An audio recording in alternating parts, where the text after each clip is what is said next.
Veterans Day today here at WSFA. We're going to show you all that happens there at Maxwell Air Force Base and the Gunner Annex and how it impacts our city and the entire river region for our Hometowns Tour Military Edition. WSFA 12 News anchor Rosanna Smith is already live on base this morning. Rosanna, what's happening there early this morning?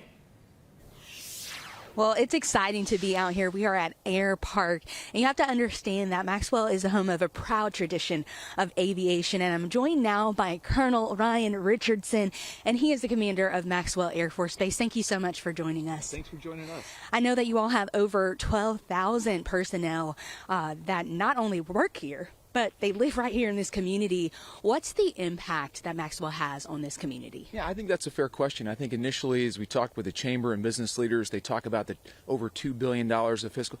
I would offer that the impact is really the opportunity for us to live and raise our families in the wonderful community of the river region.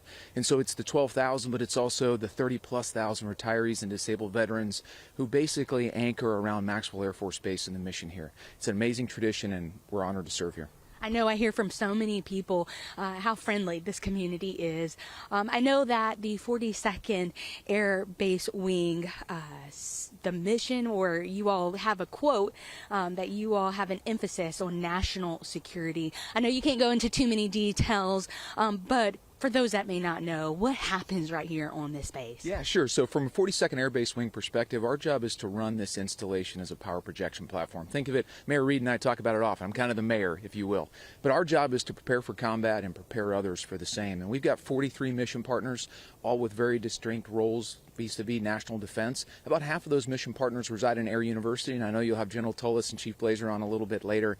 But it's how we think about air power and how we think about the application of air power to inspire national defense and work with our allies and partners. And I think we'll get into that a little bit later today as well.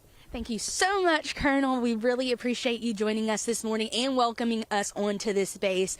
And as he just mentioned, Air University, in just a few minutes, we're going to talk about what Air University is and what it does.